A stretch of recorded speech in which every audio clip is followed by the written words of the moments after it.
नमस्कार, मैं हूं शुभम और वर्ल्ड वाइड एक में आपका स्वागत है। दोस्तों, अगर आप इंटरनेट का इस्तेमाल करते हैं तो आपने वीपीएन का नाम तो जरूर सुना होगा, क्योंकि आजकल ये काफ़ी डिमांड में है और जहां भी इंटरनेट की सिक्योरिटी को लेकर बात होती है वहां पर वीपीएन का नाम जरूर लिया जाता है। लेकिन क्या आप जानते हैं कि वीपीएन होता क्या है और यह क्यों इतना जरूरी है? तो देखते रहिए इस वीडियो को आखिरी तक, क्योंकि आज हम इसी के बारे में बात करने वाले हैं। पैसों का लेन देन हो या फिर शॉपिंग करना हो, सारे काम अब ऑनलाइन ही हो रहे हैं। तो ऐसे में ऑनलाइन फ्रॉड भी काफ़ी तेज़ी से बढ़ता जा रहा है। ऑनलाइन सिक्योरिटी या प्राइवेसी एक बड़ी समस्या बन गई है। तो इस समस्या को दूर करने के लिए बहुत सारे तरीके निकाले गए, जिनमें से एक वीपीएन भी है।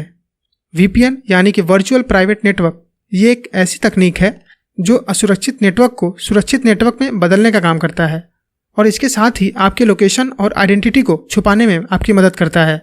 यानी वीपीएन आपकी पहचान को पूरी तरीके से गोपनीय रखता है और आपके डेटा को ट्रैक होने से बचाता है। वीपीएन सर्विस का इस्तेमाल ज़्यादातर बड़े ऑर्गेनाइजेशन, सरकारी एजेंसीज, एजुकेशनल इंस्टीट्यूशन और बड़े बड़े कॉर्पोरेशन सेक्टर में होता है, ताकि वो अपने इंपॉर्टेंट डेटा को हैकर से बचा कर रख सकें। लेकिन हम में से ज़्यादातर लोग वीपीएन सर्विस का इस्तेमाल मोबाइल या कंप्यूटर पर ब्राउजिंग करने के लिए करते हैं। ऐसे में हमें ये जानना बेहद ज़रूरी है कि वीपीएन कैसे काम करता है। दोस्तों, जब आप किसी भी वेबसाइट को अपने मोबाइल या लैपटॉप के ब्राउजर पर सर्च करते हैं तो सबसे पहले आपकी रिक्वेस्ट आपकी आईएसपी यानी इंटरनेट सर्विस प्रोवाइडर के पास जाती है। आईएसपी की अगर हम बात करें तो जिस भी कंपनी का आप सिम इस्तेमाल करते हो, वो चाहे एयरटेल हो, जियो हो या फिर कोई और सिम हो, वो सारे आईएसपी कहलाते हैं।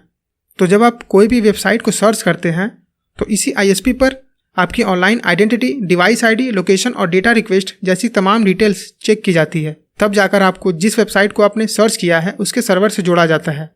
फिर उस सर्वर से जो भी डेटा का आदान प्रदान होता है वो सब आपके आईएसपी से होते हुए आप तक पहुँचता है। तो ऐसे में आपकी कोई भी इन्फॉर्मेशन आपके आईएसपी से छुपती नहीं है। आप जो भी एक्सेस करते हैं वो सारी जानकारी आपके आईएसपी तक पहुंचती रहती है। अब यहाँ पर आपके मन में सवाल आता होगा कि हम लैपटॉप या मोबाइल के ब्राउजर पर जिस भी वेबसाइट को एक्सेस कर रहे होते हैं उसके बारे में हमारे आईएसपी को कैसे पता चलता है? तो ऐसे में मैं आपको बता दूं, हर एक यूज़र का अलग अलग आईपी एड्रेस होता है। जब भी आप कुछ सर्च करते हैं तो वो रिक्वेस्ट सबसे पहले आईएसपी के पास जाती है। अब इसके बाद आपका आईएसपी आपको उस वेबसाइट के सर्वर से जोड़ेगा, तब जाकर आप उस वेबसाइट को एक्सेस कर पाते हैं। जैसे मान लीजिए आप अमेजोन से कोई सामान ऑर्डर करते हैं तो उसमें आपके एड्रेस को भी लिया जाता है कि इस एड्रेस से ये सामान ऑर्डर किया गया, फिर उस सामान को उसी एड्रेस पर डिलीवर किया जाता है। तो ठीक उसी तरह आईपी एड्रेस काम करता है।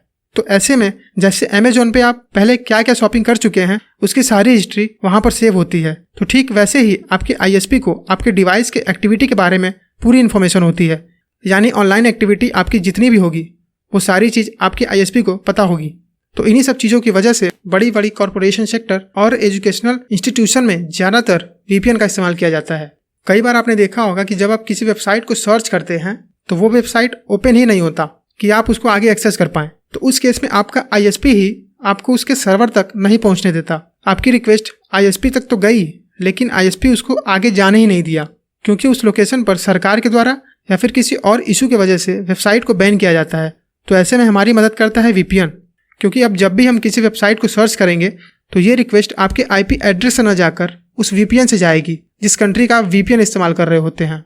तो ऐसे में आपके आईएसपी के पास ये इन्फॉर्मेशन जाती है कि आप जो भी वेबसाइट एक्सेस करना चाहते हैं वो उस लोकेशन से है जहाँ पर वो बैन या फिर रिस्ट्रिक्टेड नहीं है, और फिर सारे डेटा का ट्रांसफ़र आपके वीपीएन के माध्यम से ही होता है।